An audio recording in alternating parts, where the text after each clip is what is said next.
Well, that swung a bit and well played. Beautifully driven through the offside field. 4 all the way. That is a half volley.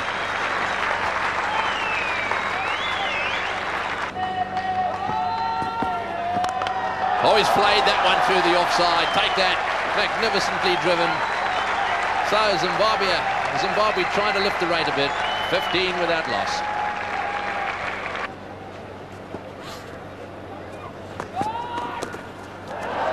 And that's gone fine. And a desperate lunge down there, and it's gone for 4. So Damien Fleming has done a fine leg. That went very fine and very quickly as well. Oh, he's bowled him neck and crop. That's a little beauty.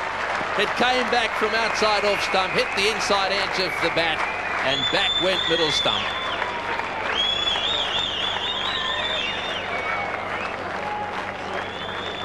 Well, this really is a beautiful delivery from Glenn McGrath. We've seen him getting the odd ball to nip back, and there again getting it to come back a long way, getting the inner edge of Grand Flower and knocking back the middle stump. 21 for 1 Zimbabwe.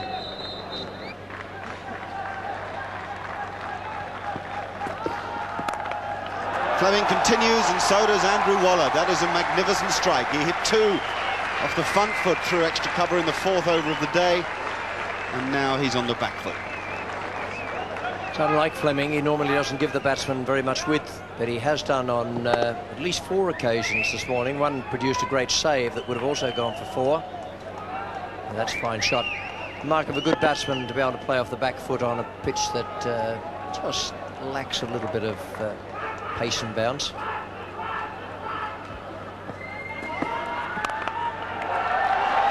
And that's beautifully timed. Just a little punch at it, and that's every bit as good as the one just previously.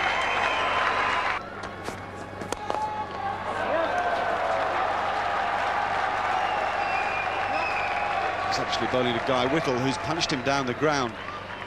Whittle's strongest stroke is the straight drive, and they're his first runs.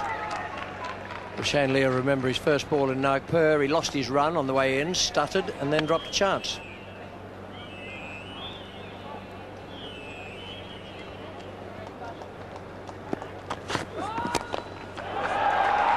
It's well timed. He's got that away, and it'll be 4. Shane Lee firing it into the pads of Guy Whittle.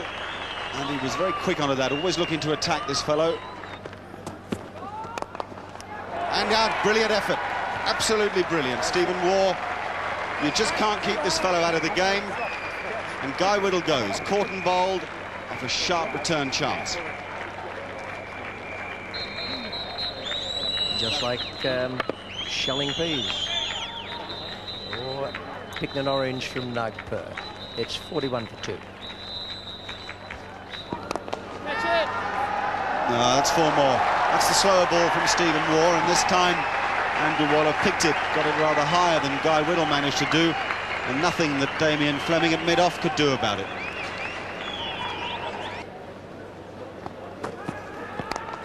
Chance and gone. Steve Waugh to Mark Waugh, and that's how Alastair Campbell goes. Well, funny game this. Campbell square cutting the previous ball for 4, and this one pitched up by Steve Waugh, managing Campbell here driving on the up, getting an outside edge and straight into the hands of Mark Waugh at backward point. So Zimbabwe lose their 3rd wicket, 55 runs on the board. That's a good shot. Not only got it past the infield, but he kept it away from Ricky Ponting on the boundary. 64 for 3. Wrongen and beaten. Well bowled. Umpire Shepherd has given Andy Flower out, and that's beautifully bowled. Shane Warne deceiving him with the Wrongen. Well, we haven't seen too many wrong ones from Shane Warne, but have a look at this. Andy Flower in all sorts of trouble. Deceived here in the flight. Ball leaving the bat, and Ian Healy making no mistake. 4th Zimbabwe wicket gone, 68 runs on the board.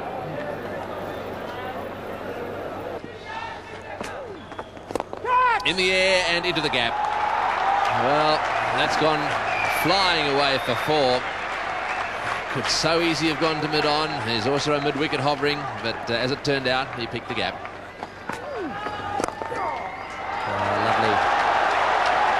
beautiful placement, no doubt about that one. He had his eye on that spot because the man at mid-on had been moved wide. And it's a half century for Waller, and he's done very well. Oh, he's hit that one, and that's gone miles. Way over the top. Fleming was hovering it down at the bottom, didn't know where it had gone.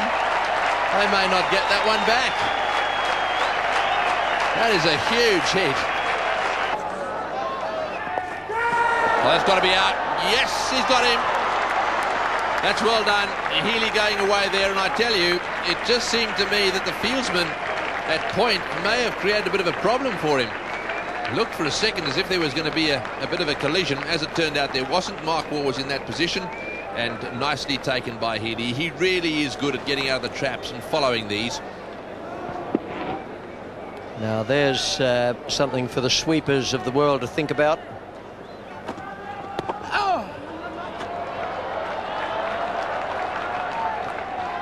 Come on! Oh, they've got to hurry here. Must be real problems there. Must be big problems for Andrew Waller. He was always up against it, one felt. And this would be a desperate disappointment. He's been the adhesive part of this Zimbabwe batting order. Let's have a look at it. I think he's gone. I don't know why he hung around at the non-strikers end for so long. He was there for an age before he decided to go for the second one. On to the slower ball. Now Fleming bowls that very well. Stephen Waugh's the man there, placed specifically for that lofted drive by Mark Taylor. And Fleming has held it back beautifully. It was a lovely piece of bowling. 7th wicket gone, 140 on the board. You'll see no better Yorker than that from a medium fast bowler. Some of the really quick ones will get it in, like Waqar Younis before the batsman has time to get his bat down. That one was beautifully bowled. 3 different changes of pace in 3 deliveries from Damien Fleming. Inside edge. Well, it's an absolute clinker.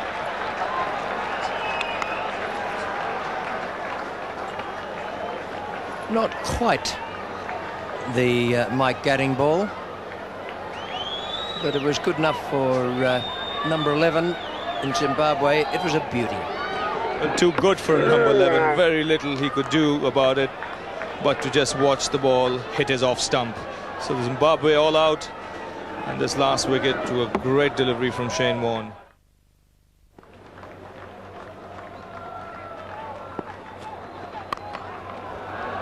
Beautiful. Not a good ball, not one Charlie Lock will revere as the match goes on, but it still had to be dealt with.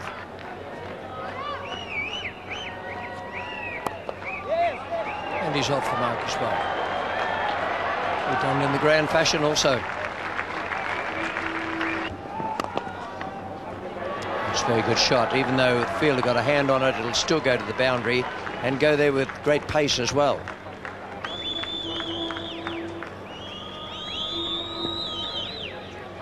Made a nice solid thunk at the ball when it hit the bat, meaning that it's hit very, very close to the middle, if not spot on the middle. Also sounded like there's plenty of wood in that bat. Ball really raced away, even though the fieldsman got a hand on it. Nice stroke from Taylor. Beautifully placed and good timing. And it's 31 for naught.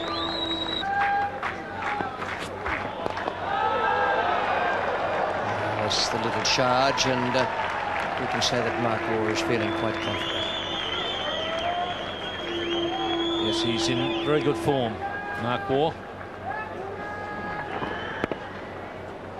Taking advantage of the field restrictions in the first 15 overs. Yes, I think you've got to look upon the academy as a finishing school. Most of the young cricketers who are going there are very talented and probably going to make at least first-class standard on their own. They perhaps just get there a bit quicker and a bit better prepared.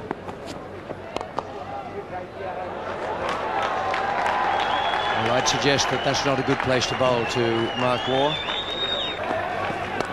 Oh, that's a good shot. He smashed that away square. You just can't bowl short to Taylor in this frame of mind. Well, I think he's playing very, very well indeed. His attitude at the moment at number 1 in this Australian batting lineup is to attack, and it seems to me that he's taking the lead.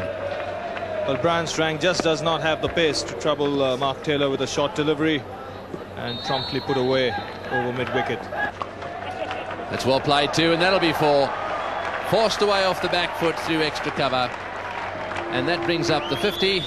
9 runs off that over. It's 51 without loss. Oh, well played, beautifully driven, bisecting the fieldsman at mid-off and extra cover. A 6 boundary all the way along the ground. Well, no real effort in that shot from Mark Waugh. It's all timing, and he makes it look so easy. Foot to the pitch of the ball, lovely follow through. 4 runs moment it left the bat. He really is a class act, is Mark Waugh. That's nicely played. That'll go for 4. Yes, it will. And that's his 4th boundary, and that was beautifully played, really. Again, waiting for the ball and not trying to hit it too hard, just placing it very well. That's, I think, favourite at the moment. That's nicely played again, beautifully struck. Don't run for that. And he's not. Caressed through the offside field for 4 again. This has been the feature of Mark Waugh's batting. Look how he waits on this ball. Doesn't try and hit it too hard. Just gets that placement right. There is a wide gap there between cover and point, and he bisected that beautifully. Mark Waugh has made 200s. Sheffield Shield competition against Shane Warne, so he's no mug against wrist spin.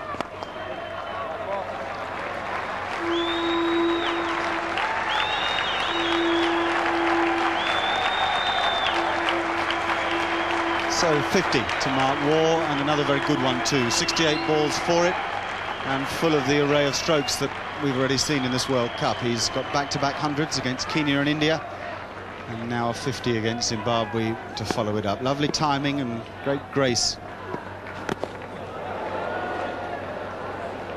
Well, he's pretty lucky to get away with that. It's a wild bit of cricket, a high full toss, and Mark Taylor with a sort of slash through the covers and an inside edge. The keeper didn't have a chance, and it's 4 runs.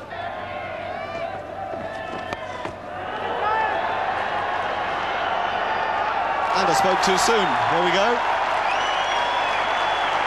Mark Taylor for the 2nd time in consecutive matches, pulling the ball away on the leg side. A little bit of extra bounce and maybe some skid off the surface from Paul Strang, but Tony Greig had been saying just 15 minutes ago how he was the most likely wicket taker, and why hadn't he been brought in earlier? There's all sorts of ways to get a wicket, and this is one of them. Nicely judged catch, and it's a family affair out there with Brian Strang taking the catch.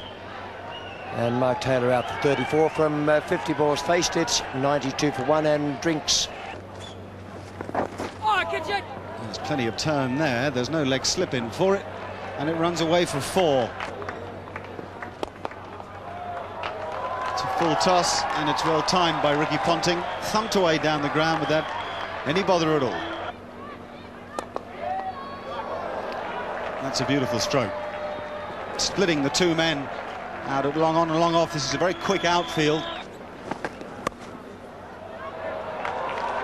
And 4 more.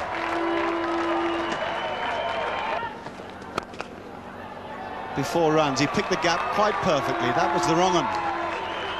Paul Strang, but Ponting very quick to rock back and picking the gap between extra cover and mid-off. Cruising to victory, and Ponting taking that opportunity.